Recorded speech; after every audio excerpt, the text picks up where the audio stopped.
bicara tentang huru-hara hari kiamat,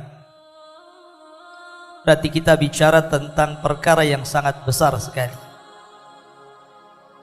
Karena di antara rukun iman yang wajib seorang muslim itu mengimaninya adalah beriman dengan hari akhir. Seorang muslim harus yakin bahwa akan ada hari yang dijanjikan Allah Subhanahu wa ta'ala, kehidupan setelah kematian, dan itu dimulai dengan adanya kehancuran alam semesta. Taib, kita mulai dari tanda-tanda kiamat dulu.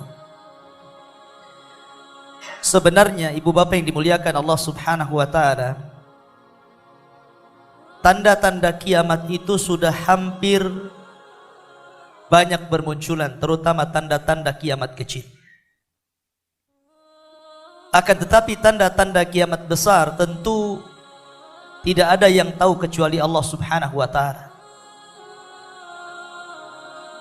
Tetapi adanya hari kiamat itu pasti dan pasti akan ada. Memang Nabi SAW tidak menyebutkan kapan tanggalnya, kapan bulannya, dan kapan tahunnya. Nabi hanya menyebutkan harinya saja, hari Jumat. Karena di hari Jumat itu hari di mana Nabi Adam diciptakan, di mana Nabi Adam dimasukkan ke dalam sorga, di mana Nabi Adam diturunkan ke bumi, dan hari itu pula kiamat dibangkitkan di waktu duha. Tapi tanggalnya kapan, bulannya kapan, tahunnya kapan, Allahu a'lam. Kenapa Allah Subhanahu wa ta'ala merahasiakan? Kenapa tidak dijelaskan saja bahwa tanggal sekian, bulan sekian, hari sekian, tahun sekian kiamat? Kenapa pula dirahasiakan? Rahasia adanya kiamat itu sebuah hikmah agar kita persiapan. Dan Allah Subhanahu wa ta'ala berfirman, wa tazawwadu fa inna khaira zadit taqwa. Berbekalah kalian, persiapkanlah oleh kalian, dan sebaik-baik persiapan adalah takwa, melaksanakan perintah dan menjauhi larangan. Di zaman Nabi SAW ada Arab Badui. Arab Badui itu Arab yang tidak memiliki akhlak.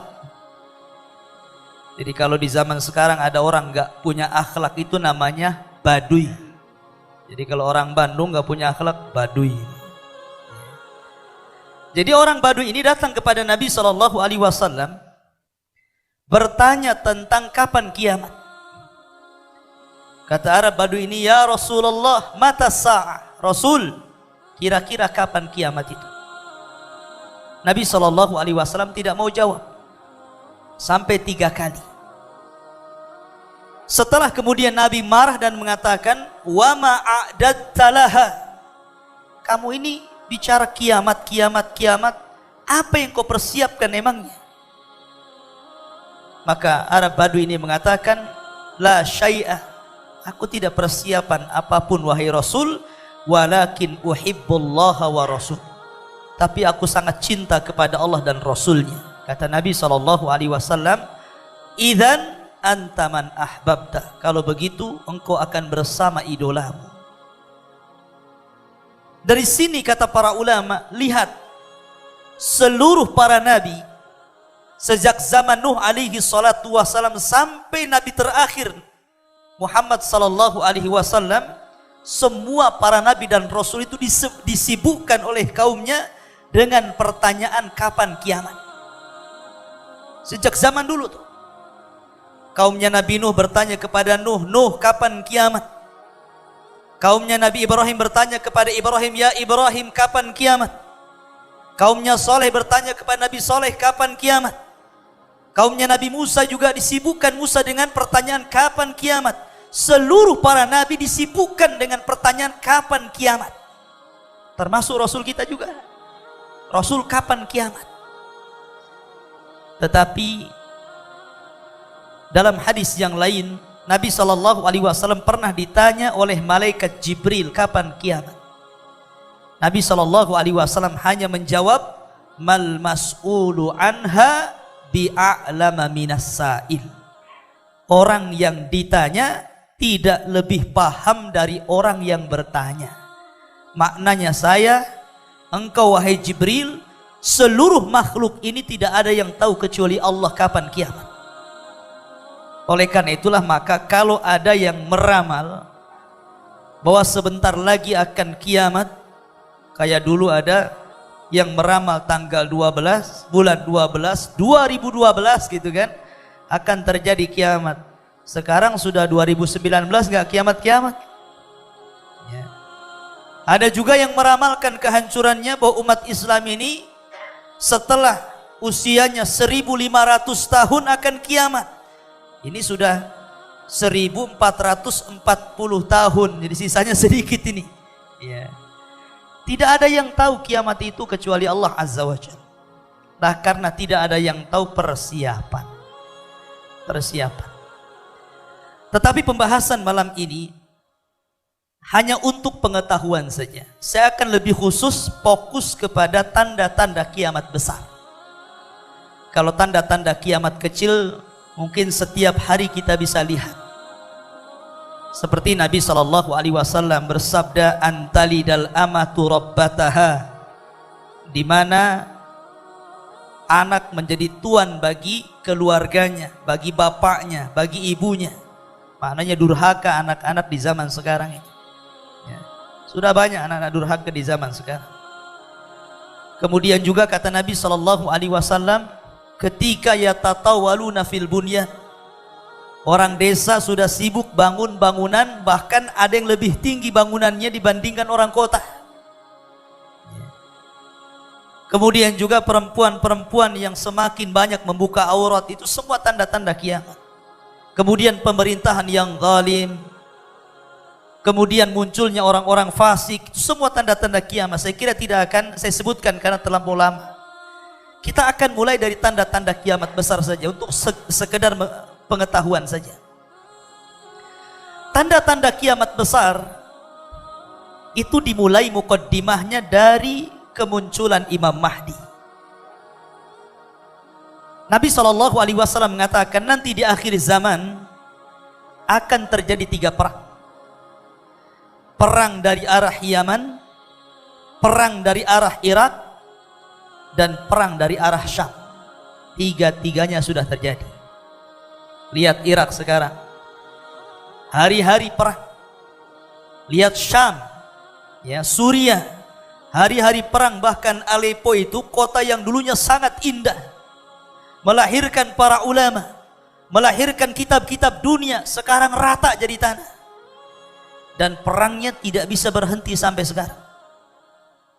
Kemudian di Yaman, hari-hari ulama dibunuh, dan itu tidak akan dihentikan sampai kiamat dibangkitkan. Perang ini tidak bisa dihentikan, karena Nabi SAW yang bersabda seperti itu, akan terjadi 3 perang di 3 negara ini. Lah ketika kemudian perang-perang ini sudah mulai banyak di mana-mana, korban saling berjatuhan, sebagaimana Rasul mengatakan, tidak tegak hari kiamat hatta kathratul haraj, sampai banyak pembunuhan. Pembunuhan ini mungkin gejalanya karena perang, mungkin karena kejahatan, mungkin karena frustasi, mungkin karena adanya bencana alam. Coba bayangkan seperti tsunami Aceh saja ya. Itu baru 1 lautan ditumpahkan Allah, 200.000 orang mati. Baru 1 lautan Aceh itu. Ya. Gimana kalau seluruh lautan di Indonesia ditumpahkan ke daratan? Berapa juta jiwa harus melayang di situ?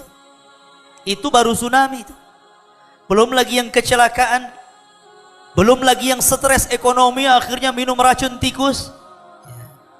Orang sekarang ini kematian itu mudah. Lihat di jalan-jalan, kalau nggak nabrak ditabrak. Zaman dulu nggak ada orang mati di jalan karena ditabrak, karena nggak mungkin unta nabrak unta. Itu di zaman Nabi. Ya. Kalau di zaman sekarang ya mungkin lah mobil nabrak motor ya. Sehingga hari-hari kecelakaan itu. Dan itu tanda-tanda kiamat. Banyaknya kematian. Lah ketika kemudian banyaknya kematian di mana-mana, termasuk yang paling besar adalah kematian para ulama. Kata Nabi SAW, mautul alim musibatun la tujbar. Kematian orang alim itu musibah yang tidak tergantikan. Kalau hari ini presiden mati, besok sudah ada penggantinya. Tapi kalau ulama mati, susah penggantinya tuh. Ketika Imam Syafi'i mati, nggak ada Imam Syafi'i lagi sampai hari ini. Ketika Imam Ahmad mati, tidak ada Imam Ahmad penerusnya sampai hari ini. Ketika imam-imam madhab meninggal, sampai hari ini tidak ada yang bisa menggantikan posisi mereka. Tapi kalau orang kaya mati, besok ada yang lebih kaya lagi.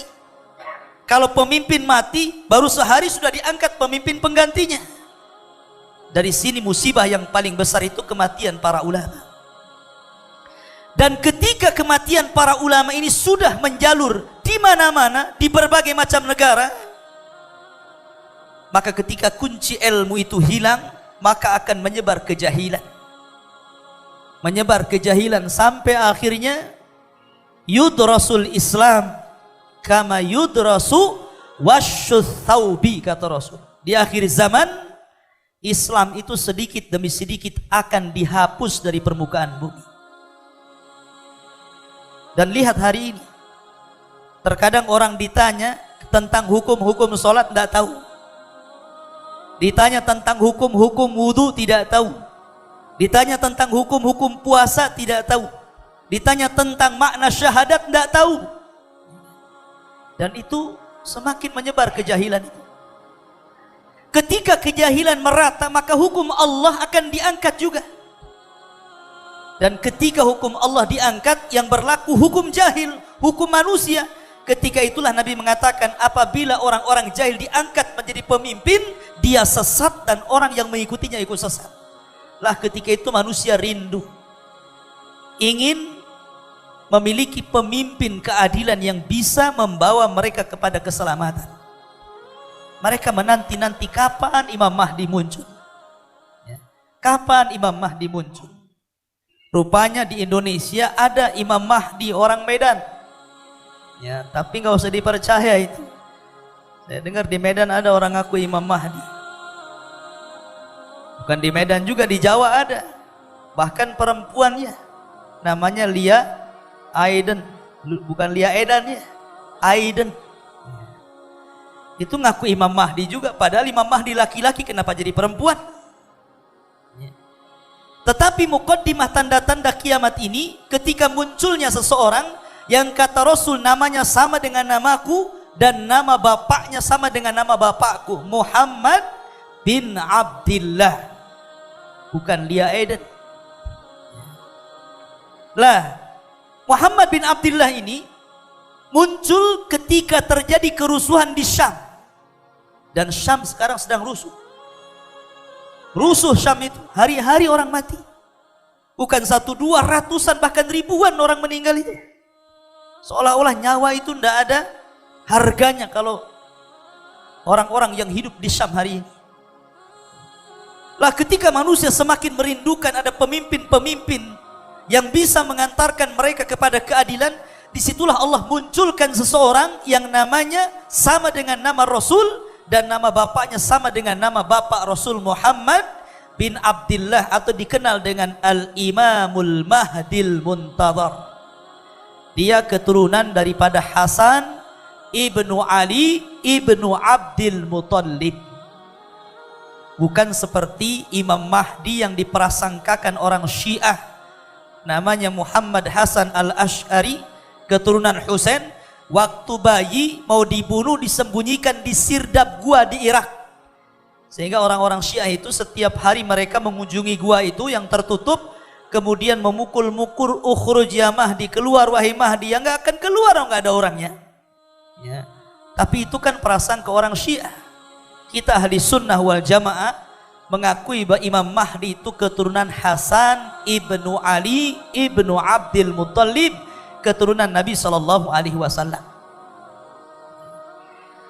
Lah ketika Imam Mahdi ini ditunggu-tunggu manusia, Maka ketika itu Saudi Arabia, khususnya Mekah dan Madinah, akan sepi dan tidak ada orang lagi. Kata Nabi SAW, imaratul Baitul Maqdis kharabu Yathrib. Apabila Baitul Maqdis yang ada di Palestina sana akan menjadi pusat kekuatan kaum muslimin, maka Yathrib akan hancur.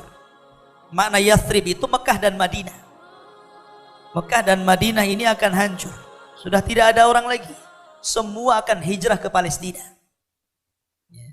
Karena nanti kekuatan kaum muslimin itu ada di situ, di Palestina. Walaupun hari ini Palestina sedang dikepung orang Israel, nanti di akhir zaman Palestina akan kembali ke masa kejayaannya sebagaimana di zaman Umar ibn Khattab dan di zaman Salahuddin al-Ayyubi. Nanti akan kembali ke tangan kaum muslimin di tangan Imam Mahdi Muhammad bin Abdullah. Lah ketika kemudian Imam Mahdi sudah memimpin kaum muslimin yang ada di Syam, disitulah terjadi perang besar, dalam sejarah disebut Malhamatul Kubra. Malhamatul Kubra, malhamah itu diambil dari kata lahmun, daging, ya. Kubra itu besar, artinya daging yang berhamburan. Karena perang di zaman itu sudah tidak pakai lagi perang-perang di zaman sekarang. Nanti akan kembali ke pedang, ke panah, ke tombak, ke unta, ke kuda, sehingga sabet-sabetan, sehingga dibahasakan dalam bahasa Arab itu Malhamatul Kubra. Daging yang berhancuran karena disabet pedang, tombak dan panah. Dan itu perang yang terakhir. Tidak ada perang setelah itu. Sampai-sampai dalam hadis yang panjang sekali, kaum muslimin berhasil mengalahkan orang Yahudi dan Nasrani itu sampai ke jantung kota Romawi. Ke jantung kota Romawi di Roma sana, dan mendapatkan harta rampasan perang banyak. Lah ketika mereka sudah berada di Eropa, ketika itu sudah tidak ada Amerika lagi, karena dalam riwayat cuma ada Eropa saja yang disebutkan, ya. Amerika kemana Allahu alam. Lah ketika itulah maka kaum muslimin mereka dimenangkan dengan kemenangan gemilang. Tiba-tiba mereka dihebohkan kemunculan Dajjal dari Khorasan. Khorasan itu yang ada di Iran sana. Itu Khorasan namanya. Dajjal itu muncul di situ. Maka kaum muslimin yang dipimpin Imam Mahdi sedang ada di Eropa tuh. Sementara Dajjal muncul di Syam.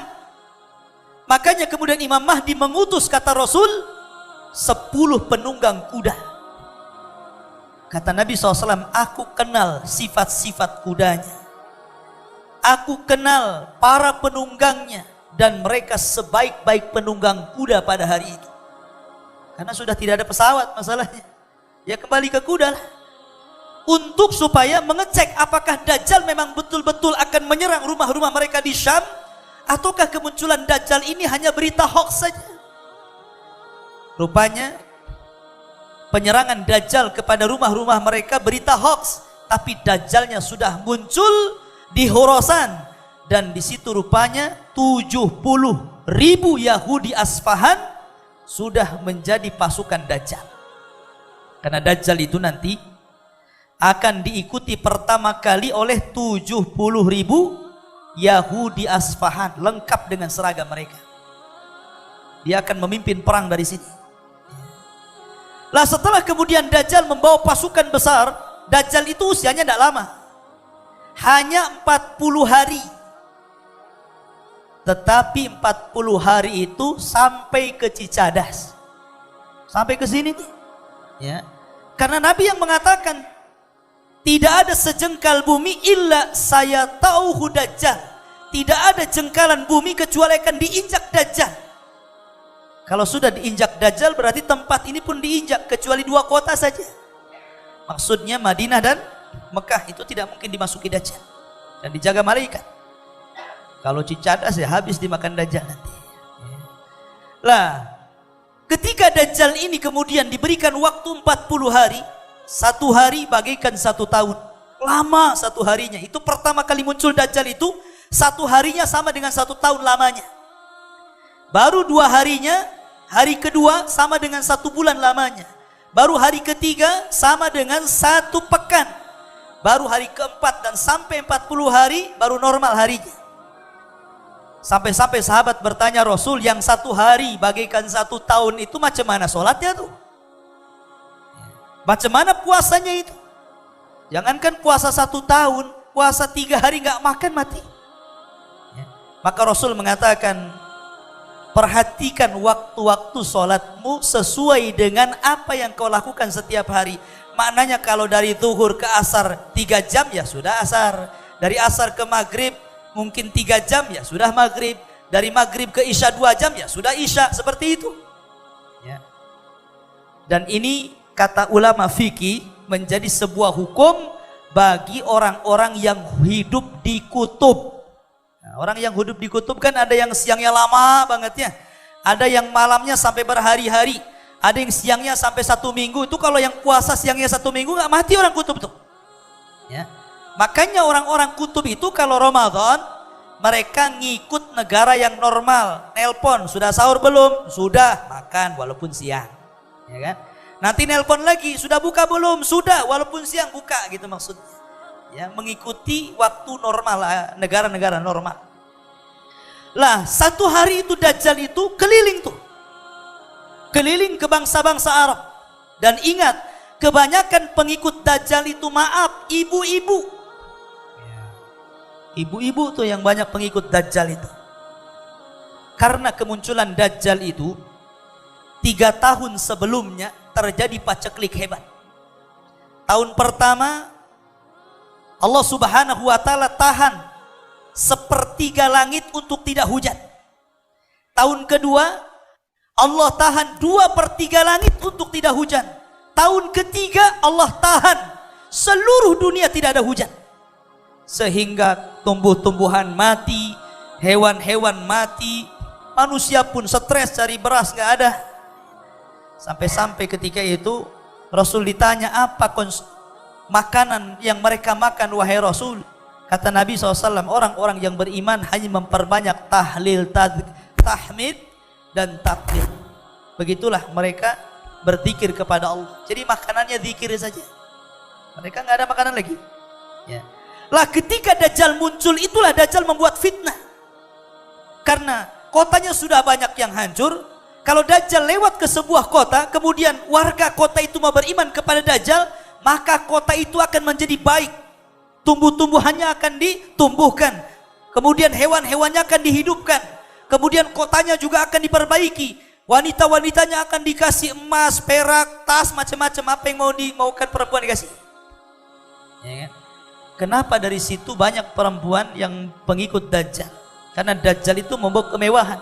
Dajjal itu tidak membunuh. Dajjal itu membawa fitnah agama. Dia itu hanya membunuh orang yang gak ikut dia saja.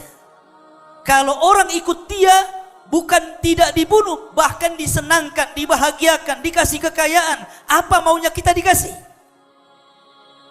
Sampai-sampai suatu ketika Dajjal itu berbicara sampai bumi, ukhruji kunuzaki, keluarkan pembendaharaanmu wahai bumi dan tampakkan di hadapan manusia. Maka akan keluar emas, perak, jamrud, macam-macamnya. Makanya dari situ kebanyakan yang ikut Dajjal itu ibu-ibu. Kenapa? Karena ada 2 perkara. Pertama, ibu-ibu itu naqisatu aklin, maaf Bu ya, kurang akalnya. Karena ikut perasaan. Ya. Yang kedua, naqisatu dinin, kurang agamanya. Karena waktu haid tidak sholat, waktu haid tidak puasa. Kalau laki-laki kan gak ada haid. Kalau laki-laki haid LGBT namanya. Ya kan? Jadi laki-laki dia tidak kurang agama. Laki-laki sempurna akalnya. Kalau ada masalah, laki-laki biasanya ikut akal. Kalau perempuan ada masalah, ikut perasaan. Makanya hukum talak itu ada pada laki-laki, bukan pada perempuan.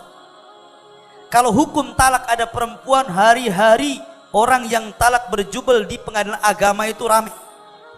Tapi karena talak dipegang laki-laki, agak sedikit di PA.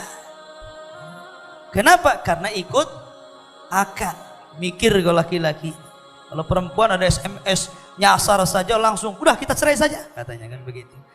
Makanya perempuan itu udah ikut Dajjal. Sampai-sampai dalam hadis, saking takutnya bapak-bapak istrinya ikut Dajjal, anak perempuannya ikut Dajjal sampai dirantai kayak orang gila. Artinya para pengikut Dajjal itu banyak perempuan. Yang kedua, orang-orang jahil, orang-orang bodoh, orang-orang yang tidak punya akidah, orang-orang yang tidak punya ilmu, orang-orang yang tidak cukup bekal agamanya, maka mereka akan mudah ikut Dajjal.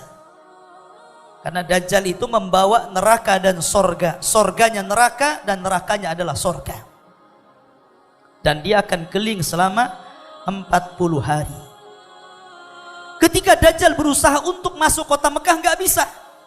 Karena malaikat mengelilingi kota Mekah. Kemudian ketika mau masuk kota Madinah juga nggak bisa. Dajjal hanya bisa melihat dari kejauhan saja kota Madinah itu.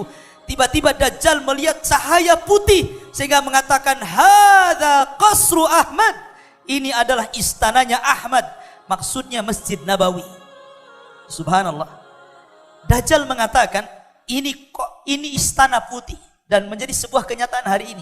Coba kalau ibu bapak umroh atau haji disempatkan ke Madinah, lihat Masjid Nabawi itu dari arah ketinggian, itu warnanya putih.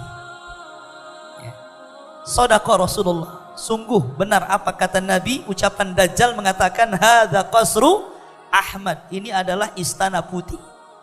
Masjid Nabawi itu kalau dari kejauhan itu warnanya putih. Padahal bukan putih warnanya, kalau dari dekat itu warnanya hijau kan. Tapi kalau dari jauh, dari ketinggian, warnanya putih itu. Jadi Nabi SAW itu tidak mungkin berdusta setiap sabdanya. Dan itu menjadi kenyataan apa yang dikatakan Dajjal itu. Makanya ketika kemudian Dajjal tidak bisa, Rasulullah SAW yang sedang bersabda memakai tongkat itu dipukul-pukulkan ke bumi. Hadihi tayyibah, hadihi tayyibah. Ini tempat yang baik, ini tempat yang baik. Dajjal tidak bisa masuk di situ. Makanya akhirnya karena Dajjal marah tidak bisa masuk kota Madinah, maka dia membuat gempa. Akhirnya orang-orang munafik yang ada di kota Madinah pada keluar. Hanya orang-orang yang kuat imannya saja yang tinggal di situ. Orang-orang munafik itu akhirnya belakangan ikut Dajjal. Lah karena Dajjal ini banyak pengikutnya dari bangsa Turuk. Turuk itu bangsa Asia kayak kita ini. Gitu. Pokoknya Dajjal itu hampir satu dunia ikut dia itu, kecuali orang-orang yang Allah rahmati. Sehingga Imam Mahdi tidak sanggup melawan Dajjal. Terpaksa mereka sembunyi. Sembunyi di mana? Di Bukit Tur. Makanya kenapa dalam Al-Quran itu nama Tur selalu disebut. Wat-tur wa kitabim mastur. Wat-tini wa zaituni wa turisinin. Selalu disebut dan dijadikan sumpah oleh Allah Tur itu. Karena Tur itu tempat bersejarah. Disitulah Nabi Musa alaihi salatu wassalam mendapatkan mandat Taurat untuk memimpin Bani Israel di Bukit Tur. Di situ pula Imam Mahdi bersembunyi di Bukit Tur itu. Sampai-sampai karena lamanya bersembunyi, kehabisan bekal, sampai-sampai Rasul mengatakan kepala kerbau jauh lebih mulia, lebih berharga dibandingkan ribuan dinar. Karena yang mereka butuhkan makanan bukan uang. Lah akhirnya karena sudah kehabisan makanan, mereka kalau tetap tinggal di situ mati kelaparan. Akhirnya Imam Mahdi kemudian memutuskan, kita kalau tetap di sini kita mati konyol. Bagaimana kalau seandainya kita besok turun dari bukit ini, perang dengan Dajjal, kalah menang, yang penting kita syahid. Lah ketika itulah kompak sepakat kaum muslimin untuk perang habis-habisan. Di waktu subuh itulah, setelah kemudian satu di antara mereka mengumandangkan azan, tiba-tiba langit gelap. Setelah gelap, tiba-tiba muncul cahaya yang sangat terang sekali. Ketika mereka menoleh ke langit, rupanya ada dua malaikat yang sedang mengapit Isa bin Maryam. Isa turun dari langit. Karena Dajjal tidak bisa dibunuh kecuali oleh seorang nabi. Kata Nabi SAW, kalau Dajjal hidup di zamanku, aku yang akan membunuhnya. Tetapi kalau aku mati dan Dajjal muncul, maka setiap jiwa pasti mati. Ikut Dajjal atau mati. Ya, karena tidak ada yang bisa melawan Dajjal kecuali seorang nabi. Dan yang ditugaskan adalah Nabi Isa. Tapi dia turun bukan sebagai nabi, tapi orang biasa yang dimandatkan dan ditugaskan untuk membunuh Dajjal, membunuh babi, mematahkan salib, dan berhukum dengan hukum keadilan. Sebagaimana Al-Quran sudah mengatakan, bahwa Isa itu tidak dibunuh, Isa tidak disalib, bahkan Isa itu diangkat ke langit dan di akhir zaman akan turun. Itulah bahasa Quran. Ya. Lah Isa inilah akhirnya bergabung dengan tentara Imam Mahdi. Dia yang memimpin perang. Akhirnya ketika kemudian qomat mulai dikumandangkan, kata Imam Mahdi, ya ruhullah, wahai ruh Allah, taqaddam, silahkan jadi imam. Tapi Isa tidak mau. Akhirnya Isa mengatakan setiap kaum itu ada amirnya, silahkan anda saja yang maju. Maka Imam Mahdi jadi imam dan Isa pun ikut syariat Rasul. Ma'asyiral muslimin yang dimuliakan Allah Azza wa Jalla. Lah, akhirnya Nabi Isa bin Maryam ini sholat di belakang Imam Mahdi. Setelah sholat selesai, baru kata Isa ketika dikumpulkan para prajurit, kata Nabi SAW, Isa akan mengusap seluruh wajah tentara itu. Demi Allah, kata Rasul SAW, mereka adalah manusia terbaik waktu itu. Bahagialah orang-orang yang diusap oleh Isa bin Maryam. Karena ketika Isa mengusap wajah mereka itu, Isa menyebutkan tingkatan mereka di sorga. Bukan mereka masuk sorga. Ya.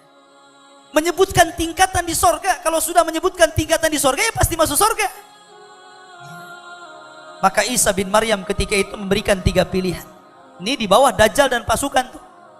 Kata Isa bin Maryam, kalian tidak usah turun. Saya memberikan 3 pilihan kepada kalian. Pertama, saya akan berdoa kepada Allah agar Allah mengirim bencana alam. Biar bencana itulah yang meluluhlantakkan Dajjal dan para pasukannya. 1. Yang kedua, aku akan berdoa kepada Allah biar Allah membangkitkan pasukan, tapi bukan kalian. Biar pasukan ini saja yang akan memerangi mereka sampai habis. Atau yang ketiga, kalian siap perang bersama aku. Aku yang akan memimpin kalian. Aku yang akan membunuh Dajjal dan kalian perangi pengikutnya. Dan aku akan berdoa para pengikut Dajjal tidak sanggup mengangkat pedang sehingga kau tinggal tebas saja kepalanya.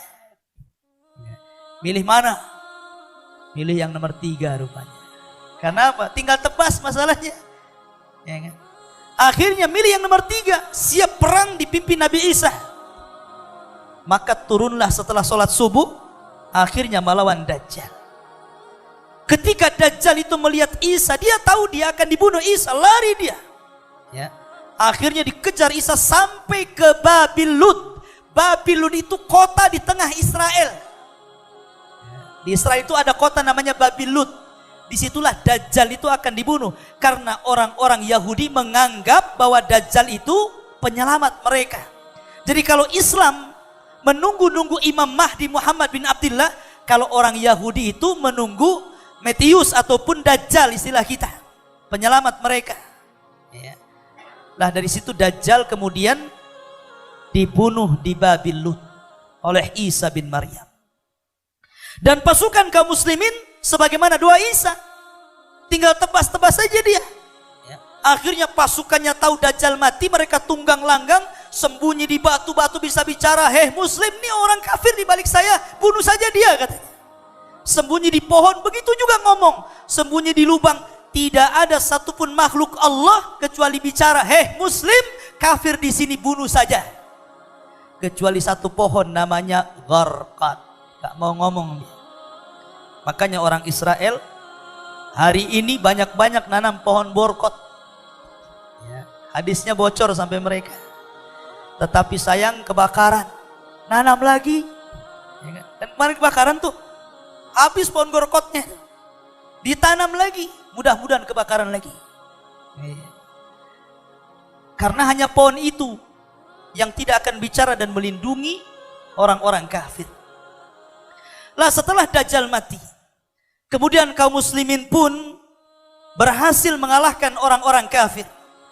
Maka yang selamat dari orang-orang kafir Yahudi dan Nasrani, mereka diberikan 2 pilihan oleh Isa. Masuk Islam atau mati. Kalau di zaman Nabi SAW 3 pilihan. Masuk Islam, kalau tidak bayar upeti, kalau tidak mati. Tapi di akhir zaman gak ada upeti-upetian. Cuma 2 aja pilihannya, mati atau masuk Islam.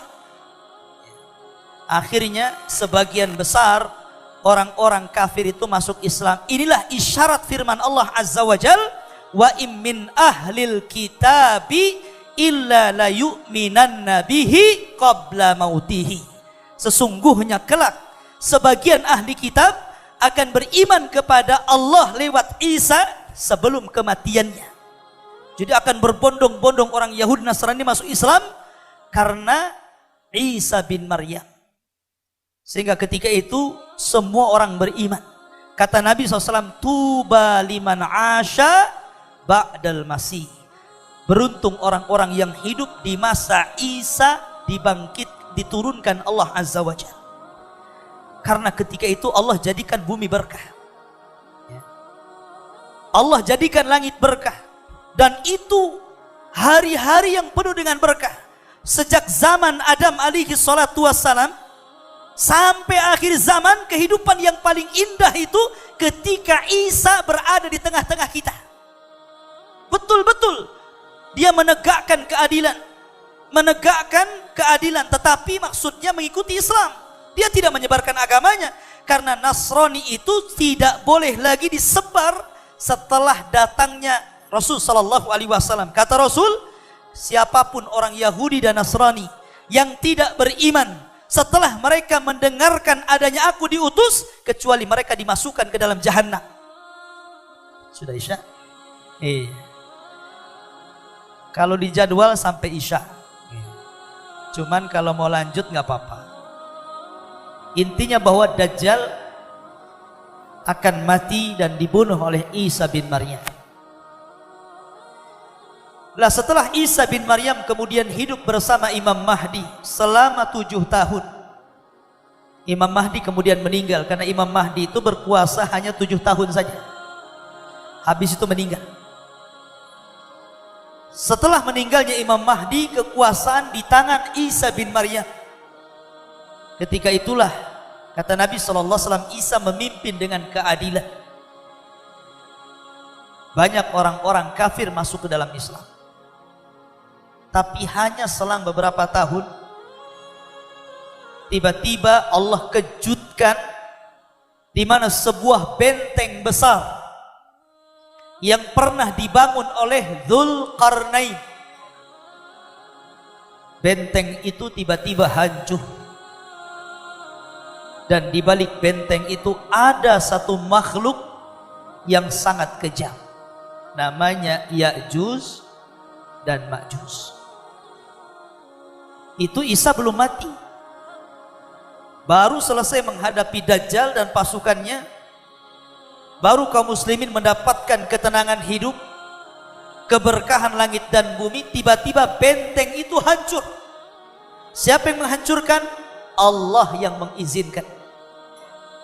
Karena selama ratusan ribu tahun benteng itu tidak mampu dihancurkan, baik oleh luar ataupun oleh dalam. Ada yang mengatakan Ya'juj Ma'juj itu orang Cina katanya. Bentengnya ya tembok Cina itu katanya. Tembok Cina sudah hancur sebagiannya. Ini benteng gak bisa dihancurkan. Dan dalam surah Al-Kahfi, benteng itu terbuat dari besi yang dilumuri oleh tembaga. Kalau tembok Cina bukan dari besi, dari bata yang ditumpuk-tumpuk, dirudal pun hancur. Artinya bahwa itu sebagian orang yang mengatakan Ya'juj Ma'juj itu Cina katanya. Tapi saya katakan tidak benar. Ada yang mengatakan Ya'juj Ma'juj itu pernah keluar. Mereka adalah bangsa Mongolia, bangsa Tatar, yang pernah menghancurkan Baghdad, membunuh kaum muslimin mulai dari anak-anak sampai orang dewasa. Laki-laki perempuan habis dibantai dalam perang Tatar.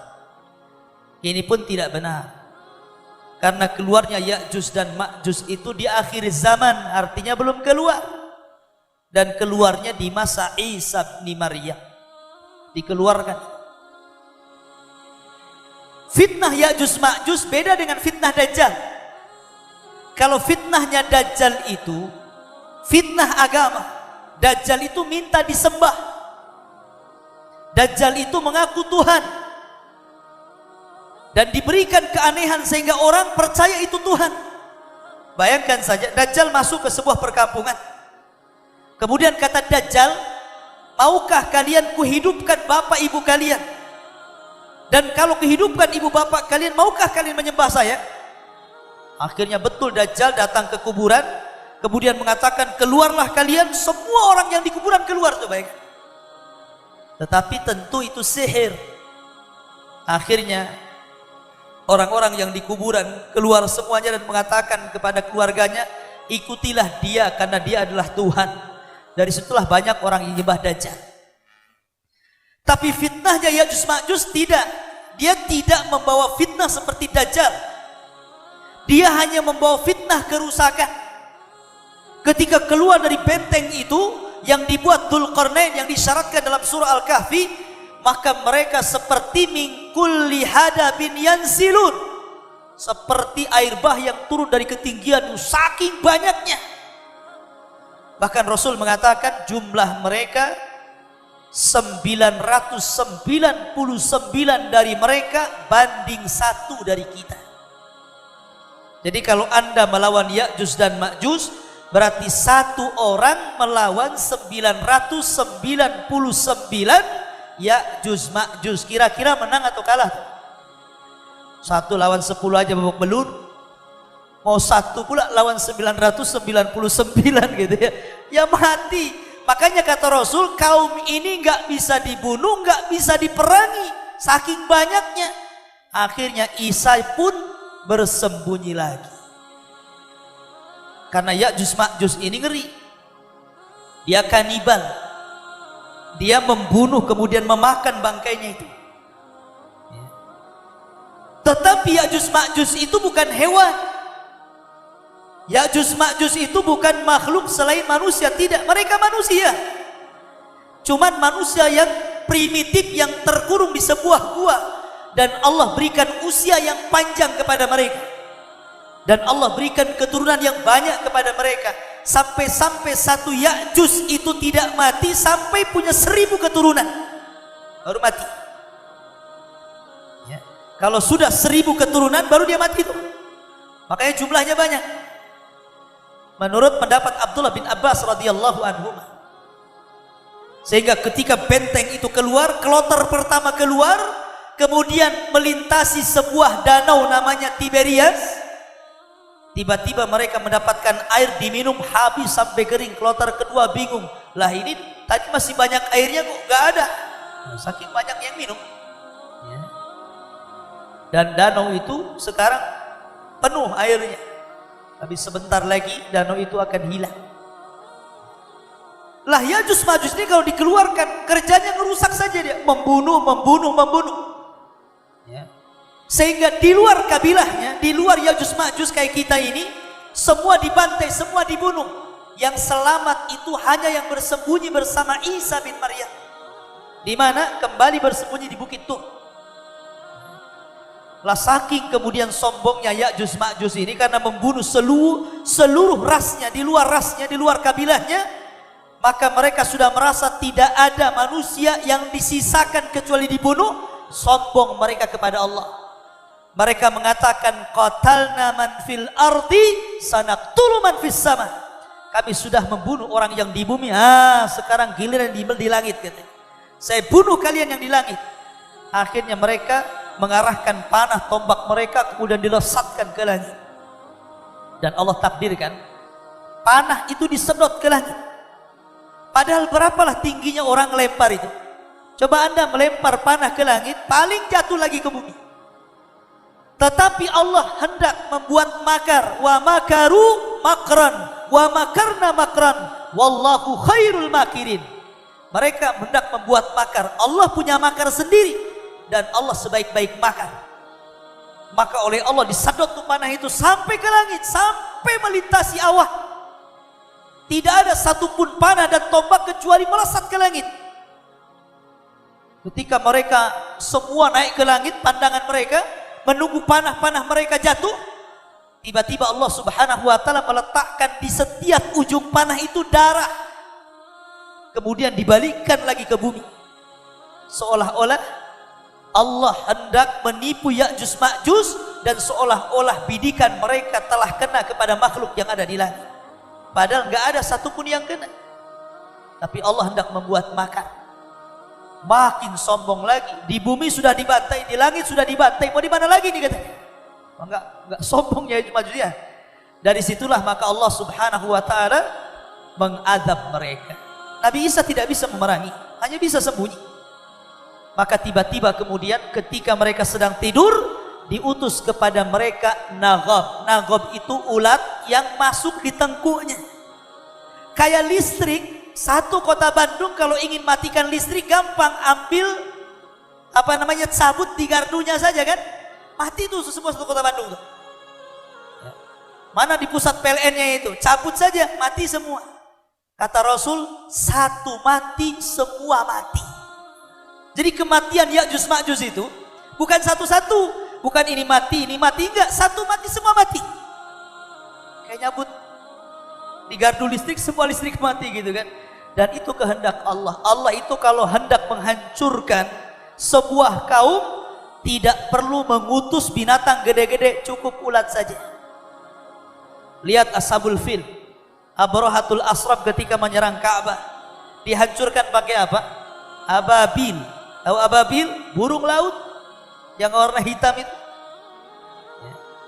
Kemudian ketika Allah membunuh Namrud, Namrud mati pakai apa? Nyamuk.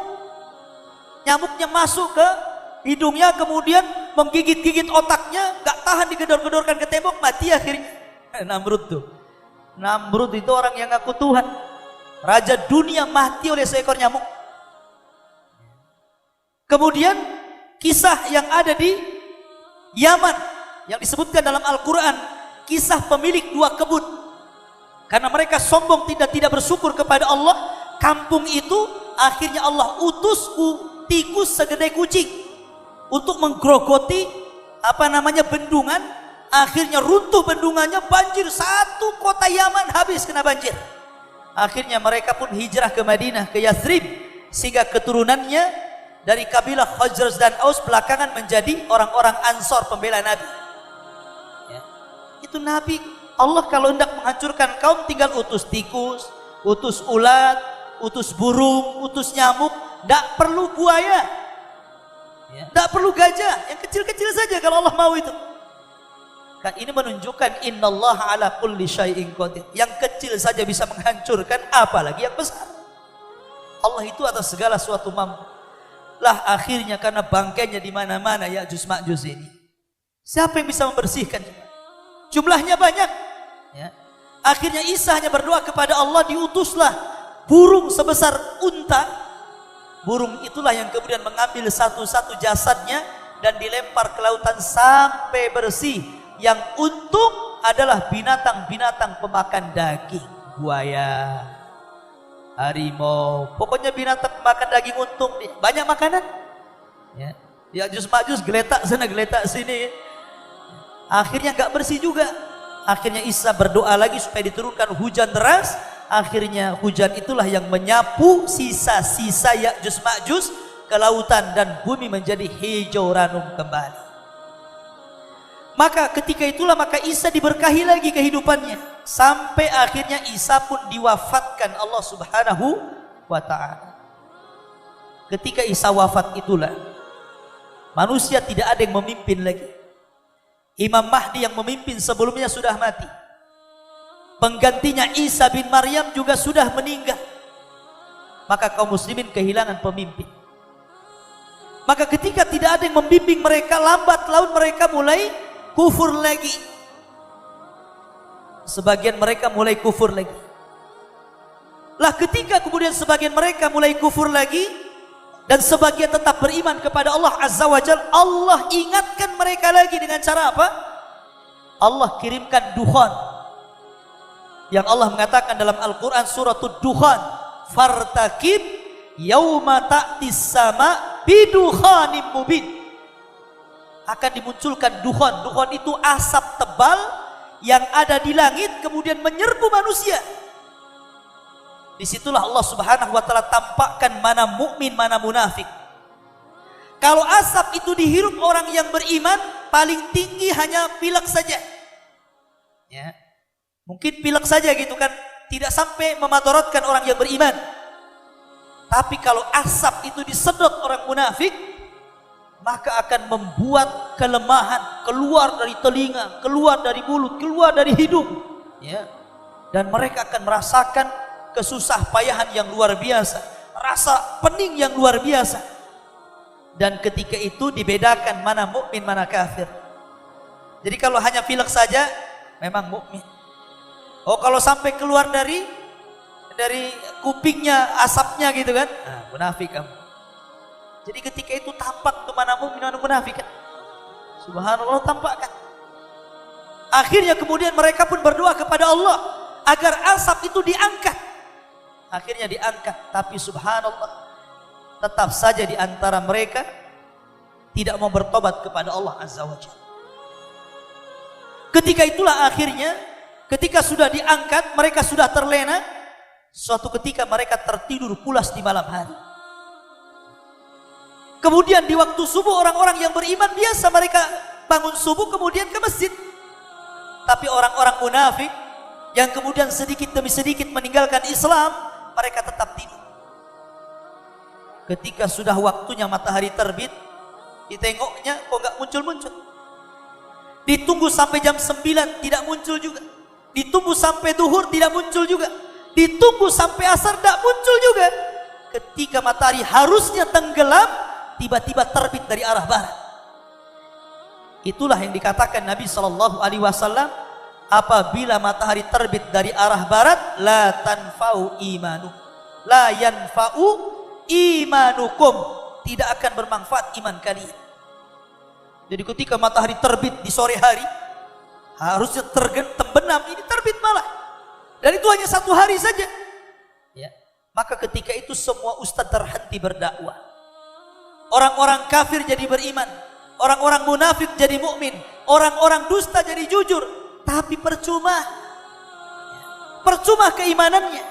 Kalaupun ada seorang dai yang berceramah sampai kemudian dakwahnya berhasil menobatkan orang, percuma tobatnya. Kenapa?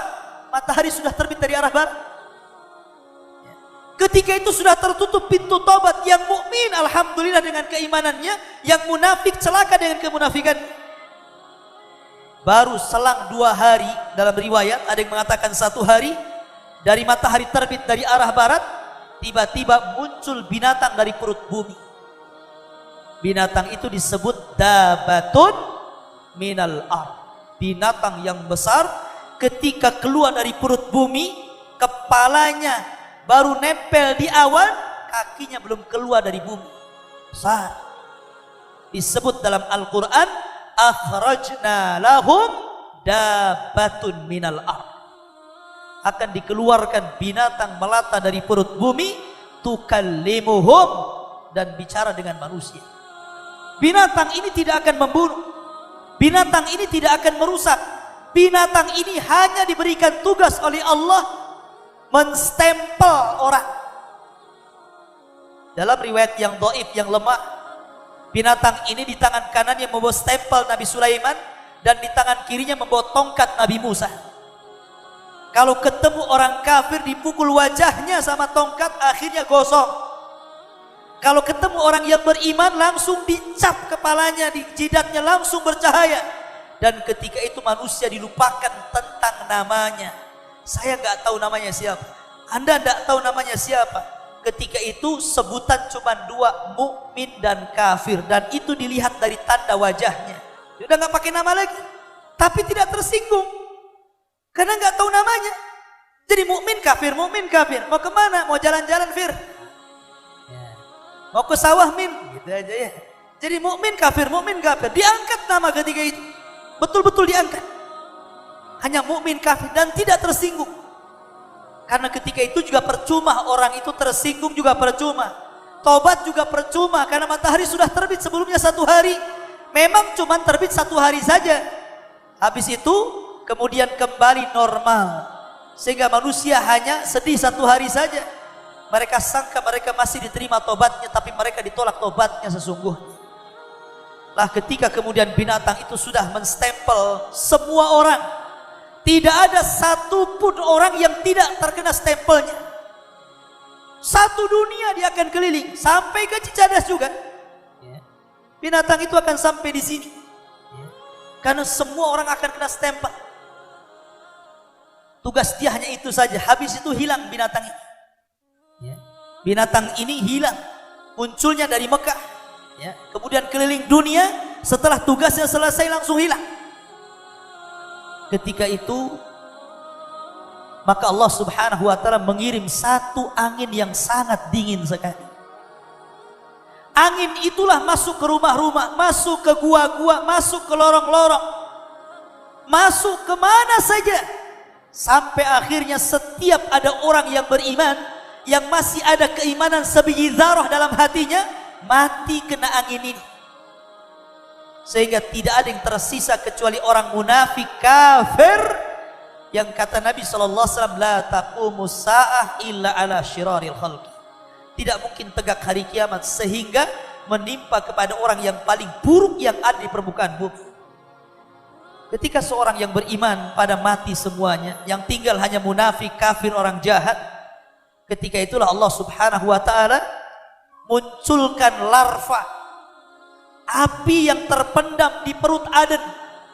Dan itu sudah sesuai dengan penelitian NASA. NASA itu meneliti dengan satelitnya tentang sabda Nabi SAW bahwa akan keluar api dari Aden Yaman. Rupanya di bawah perut Aden itu memang ada api besar. Dan itu sudah lewat penelitian. Akan muncul di akhir zaman api itu, kemudian membakar segala sesuatu kecuali manusia. Tidak dibakarnya. Ya, kalau kena hutan terbakar, kena binatang terbakar, kena rumah terbakar, tapi sama manusia nggak bakar. Api itu hanya mengikuti di belakang kita saja. Kalau kita jalan, dia jalan. Kita diam, dia diam. Kita jalan lagi, dia jalan. Sampai ketika api itu menggiring semua manusia satu dunia ke satu tempat yang disebut dengan Syam. Kata Nabi, Syam ardu mahsyarin, tempat berkumpulnya manusia di akhir zaman. Ketika satu dunia tergiring dengan api, kemudian berkumpul di Syam, disinilah detik-detik kiamat dibangkitkan. Allah subhanahu wa ta'ala memerintahkan Israfil untuk meniup sangkakalanya. Yang pertama kali pingsan adalah orang yang sedang memberi minum untanya. Kaget dia, kemudian pingsan. Kemudian disusul orang yang di pasar-pasar, yang di jalan-jalan. Setiap terdengar trompet itu suara trompet Al-Qari'ah yang disebutkan dalam surah Al-Qari'ah, Al-Qari'atu mal-Qari'ah wa ma adraka mal-Qari'ah yauma yakunun nasu kal farashil mabthuth. Qari'ah itu suara yang keluar dari trompetnya Israfil, disebut Qari'ah bahasa Arab. Keluar Qari'ah itu.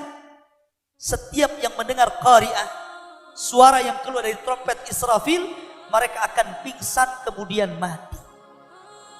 Dan itu adalah trompet kejutan, membuat orang pingsan kemudian mati. Ketika itulah maka tidak ada yang hidup. Manusia mati, jin mati, binatang mati, malaikat mati. Tidak ada satupun yang hidup kecuali Allah subhanahu wa ta'ala. Wa yabqa wajhu rabbika dzil jalali wal ikram. Tidak ada yang tersisa kecuali Allah subhanahu wa ta'ala. Ketika itulah Allah mengatakan, Anal Malik, saya raja kalian. Aina mulukud dunia, mana raja-raja dunia? Anal Malik, ainal mutakabbirun, saya raja kalian. Mana orang-orang yang congkak ketika menjadi pemimpin-pemimpin dunia? Ketika itulah Allah subhanahu wa ta'ala berteriak-teriak, saya raja. Maliki yaumiddin. Ini makna daripada Maliki yaumiddin, raja pada hari kebangkitan. Tidak ada yang menjawab karena tidak ada orang hidup. Malaikat mati, jin mati, manusia mati, binatang mati. Yang hidup hanya Allah subhanahu wa ta'ala. Di sini Allah membuktikan bahwa dialah Maliki yaumiddin, raja pada hari pembalasan. Maka kata hadis Abu Hurairah radhiyallahu anhu, ketika dari tiupan sangkakala pertama ke tiupan sangkakala kedua jaraknya 40. Tidak disebutkan apakah 40 tahun, apakah 40 bulan, apakah 40 minggu, apakah 40 hari. Yang jelas 40. Bisa 40 hari, bisa 40 bulan, bisa 40 tahun. Disitulah Allah hancurkan dunia. Kal farashil mabsuth. Gunung-gunung yang berterbangan seperti kapas yang ditiup angin, kemudian lautan yang ditumpahkan ke daratan, kemudian bintang yang dijatuh-jatuhkan ke dunia, kemudian langit yang dilipat-lipatkan, kemudian bumi yang dihancur-hancurkan, sehingga bumi yang tadinya bulat menjadi rata. Disitulah Allah katakan, yauma tubaddalul ardu ghairal ardi. Pada hari di mana Allah mengganti bumi yang kita pijak dengan bumi yang lain. Bukan bumi ini dihilangkan ganti bumi lagi, tidak, maksudnya tetap bumi ini yang tadinya bulat menjadi rata. Tentu akan lebih padang lagi, akan lebih luas lagi kalau diratakan bumi ini kan. Ya, itulah yang disebut dengan padang mahsyar. Disitulah Allah Subhanahu wa taala berfirman, idza zulzilatil ardu zilzalaha. Apabila bumi digempa-gempakan sampai rata. Wa akhrajatil ardu athqalaha. Kemudian beban-beban berat bumi itu dikeluarkan. Maksudnya mayat-mayat yang sejak zaman Adam mati sampai yang terakhir mati itu dikeluarkan. Coba berapa jumlahnya itu ya? Sejak zaman Adam tuh sampai yang terakhir mati itu banyak sekali tuh orangnya itu. Itu dikeluarkan. Wa akhrajatil ardu athqalaha. Dari kuburan-kuburan mereka dikeluarkan. Orang-orang yang beriman ketika mereka dikeluarkan dari kuburan itu, di samping mereka sudah ada istrinya, di samping mereka sudah ada suaminya, di samping mereka sudah ada anak-anaknya, di samping mereka sudah ada orang tuanya, tetapi dengan syarat amanu, mereka semua beriman. Allah katakan, alladzina amanu wattaba'athum dzurriyyatuhum biimanin alhaqna bihim dzurriyyatuhum.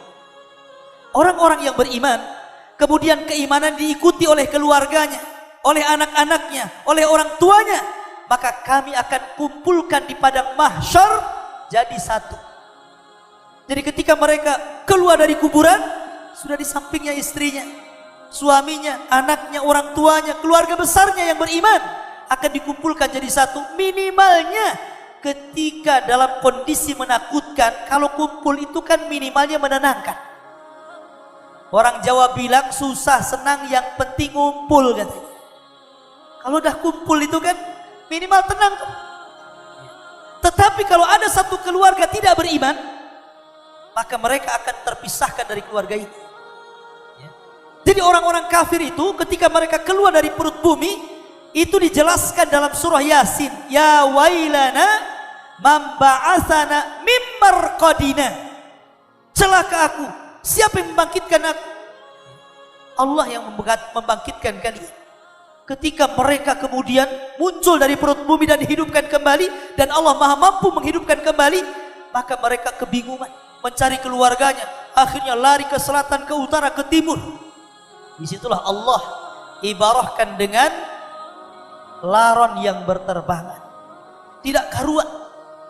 Maka orang-orang yang beriman melihat orang kafir seliwar-seliwar ke sana kemari mencari keluarganya, mereka hanya mengatakan sebagaimana digambarkan dalam Al-Quran, hadza ma wa'adar rahman wa sadaqal mursalun. Inilah janji Allah, telah benar ucapan para rasul. Makanya ketika di dunia dengar, itu maksudnya. Mereka kemudian lari sana lari sini mencari keluarga, ya ketemu. Yauma yafirul mar'u min akhi wa ummihi wa abi wa sahibatihi wa bani. Ketika saudara lari dari saudaranya, anak dari keluarganya, anak dari ibunya, semua enggak karu-karuan mencari keluarganya. Ketika itulah mereka kebingungan, sampai akhirnya ada satu panggilan di tengah padang mahsyar untuk kumpul di situ, baru semua kumpul di situ. Allah katakan kal jaradil muntashir, seperti belalang yang berhamburan menuju satu pandangan, satu teriakan. Disitulah yang disebut dengan padang mahsyar. Padang mahsyar ini adalah padang yang sangat luas. Padang mahsyar ini Allah berikan sebuah azab yang luar biasa kepada manusia. ujian yang luar biasa. Bagaimana tidak? Matahari didekatkan. Matahari ini di dunia Allah berikan nikmat yang luar biasa. Bayangkan, kalau matahari semakin jauh dari manusia, manusia pasti akan beku. Kalau matahari didekatkan, manusia pasti akan terbakar. Makanya matahari sudah Allah ukur tuh jaraknya biar manusia tidak beku dan biar manusia tidak terbakar. Segitu saja. Sebab kalau matahari menjauh dari manusia ke atas, beku dia. Tapi kalau mendekat, terbakar dia. Tuh, lihat bagaimana Allah Subhanahu wa ta'ala sayang dengan kita. Tapi matahari di dunia ini kalau keluar dari garis edarnya, terbakar kita. Tetapi di akhirat matahari itu tidak akan membakar kita. Ya. Matahari walaupun 1 mil itu tidak akan membakar kita. Tetapi matahari itu akan membuat panas bagi kita. Kita seolah-olah tidak pernah mati. Jadi merasakan itu kayaknya panas sekali, itu tidak mati-mati gitu kan. Tersiksa tuh, bayangkan. Dan itu 50.000 tahun. Kecuali 7 golongan yang Allah katakan sab'atun yudhilluhumullahu fi dhillihi yauma la dhilla illa dhilluh. Ada 7 kelompok yang mendapatkan naungan di saat tidak ada naungan kecuali naungan Allah. Salah satunya anak-anak muda yang tumbuh di atas ibadah, imam yang adil, orang yang ketika berzinah tidak jadi dan mengatakan saya takut kepada Allah, orang yang bersedekah tangan kanannya, tangan kirinya ke belakang. Ini bukan kinaya, ini bukan hakikatnya. Bukan kalau bersedekah tangan kanan langsung ke belakang tangan kiri. Ini kiasan.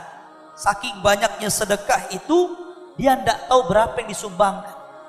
Jadi kalau kotak infak lewat itu ambil dompet kerewak langsung masuk gitu kan. Sampai di rumah, berapa ini diinfakkan nih? Tapi susah orang infak ini. Kalau kita ada kotak infak, di dompet itu ada 2 uang, yang satu ada lakbannya, yang satu tidak ada lakbannya. Itu biasanya yang ada lakbannya itu dimasukkan. Walaupun nominalnya sama 100.000 tuh. Apalagi kalau nominalnya berbeda, pasti yang paling kecil. Padahal Rasul mengatakan apa? Infak tangan kanan dan tangan kiri nggak tahu itu maksudnya kinayah dari banyak berinfak sampai lupa diri. Kalau sekarang kan diingat-ingat. Apalagi orang ria itu biasanya ingatannya kuat. Orang ria itu ingatannya kuat. Walaupun 20 tahun dia nyumbang itu masih ingat tuh orang ria itu biasanya. Ini dulu saya yang sumbang nih 100 juta, saya masih ingat. Sakit hati saya karena apa? Banyak-banyak sumbang, pujiannya cuma 3 kalimat. Tahu gitu 10 juta saja saya katanya. Ya. Ada orang yang seperti itu. Nah itu kelompok-kelompok tadi itu, yang 7 kelompok itu yang mendapatkan naungan. Tapi selainnya tidak ada naungan. Mereka kehausan. Bayangkan kata Rasulullah, yuhsyarun nas yaumal qiyamah khufatan uratan ghurlan. Pada hari kiamat manusia akan dikumpulkan tanpa pakaian, tanpa alas kaki, kembali tidak dikhitan, artinya telanjang bulat. Di dunia saja kita pakai pakaian, kemudian matahari di tengah-tengah siang panas itu luar biasa. Apalagi orang yang sering pakai AC, kalau nggak pakai AC nggak bisa tidur dia. Ada dalam rumah, gimana matahari 1 mil, sampai Rasul mengatakan saking panasnya keringat itu keluar, ada yang banjir. Akhirnya tenggelam selutut, ada yang tenggelam dengan sepusarnya, ada tenggelam dengan kepalanya. Jadi keringat jadi lautan kala itu. Tapi mereka nggak mati-mati. Ya, sengaja dapat siksaan. Kecuali orang-orang yang beriman, Allah lindungi di situ. Lah ketika itulah maka Allah Subhanahu wa taala akan mendatangi mereka dengan jahanam yang sangat besar. Jahanam itu nanti akan ditampakkan di hadapan orang-orang yang berdiri di padang mahsyar, digeret oleh 70 tali kekang. Jadi jahanam itu punya 70.000 tali kekang. Kalau kapal itu digeret pakai tali untuk supaya ke lautannya. Jahanam itu tali kekangnya itu jumlahnya 70.000. Satu tali kekang diseret 70.000 malaikat. Anda bisa bayangkan? Ya. Kali berapa tuh malaikat yang geret jahanam itu? Jahanam itu punya 70.000 tali kekang. Satu tali kekang digeret 70.000 malaikat. Besar sekali jahanam itu. Makanya ketika orang dimasukkan ke dalam jahanam, Allah berfirman kepada jahanam, hal mim mazid, masih kurang wahai jahanam. Kata jahanam, hal mim mazid, masih ada tambahan, masukkan aja ya Rabb, katanya. Akhirnya karena enggak penuh-penuh jahanam, Allah masukkan kakinya baru penuh. Bayang. Dan itu akan dihadapkan di hadapan manusia di padang mahsyar. Allah akan datang, wajah rabbuka wal malaku saffan saffa. Allah akan datang dan malaikat berbaris menghadap Allah Subhanahu wa taala. Ketika itu orang yang beriman melihat Allah sebagai nikmatan tambahan, tapi orang kafir tidak melihat Allah sama sekali. Walaupun ada pendapat yang mengatakan melihat Allah, tapi melihat ketakutan seperti seorang yang sedang menjadi pesakitan di depan hakim yang siap memukulkan sebuah palu di pengadilan, saking ketakutan. Tapi pendapat yang kuat, orang kafir tidak akan pernah melihat Allah. Dan ingat, Allah itu hanya terlihat di akhirat, di dunia nggak akan terlihat. Karena di Batam ada juga orang yang mengaku bisa melihat Allah, dan Anda bisa melihat Allah lewat dia, cukup bayar 500.000. Itu ada di Batam. Kalau di Bandung nggak tahu. Bayar 500.000, itu kita bisa melihat Allah lewat baskom yang dikasih air itu. Disuruh wirid, dikir sekian kali, kemudian lihat ke baskom itu. Kalau nggak dilihat, kata dia, wiridnya kurang khusyuk, tapi uangnya nggak dikembalikan. Nah, lihat, ya kan? Ini lebih hebat dari tukang obat. Ahli sunnah mengatakan Allah tidak mungkin dilihat di dunia.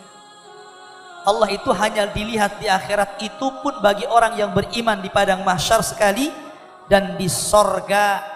Setiap kita hendak memandang wajah Allah, Allah akan tampakkan kepada kita. Karena Rasul mengatakan, kalian melihat Rabb kalian seperti kalian melihat bulan purnama, tidak berdesak-desakan. Bukan Allah seperti purnama, artinya melihat Allah seperti kita melihat purnama. Tinggal nengok ke atas sudah nampak purnama, kan begitu. Tidak berdesak-desakan, tidak ngantri. Lain kalau lihat presiden datang, orang banyak kan ngantri itu mana sampai jengkel-jengkel sampai naik pohon biar ini. Sana enggak. Allah itu mampu dilihat semua orang. Dan itu nikmat bagi orang-orang yang beriman. Tapi orang-orang kafir, mereka masuk neraka dan tidak ada nikmat bagi mereka. Wallahu a'lam, saya kira cukup.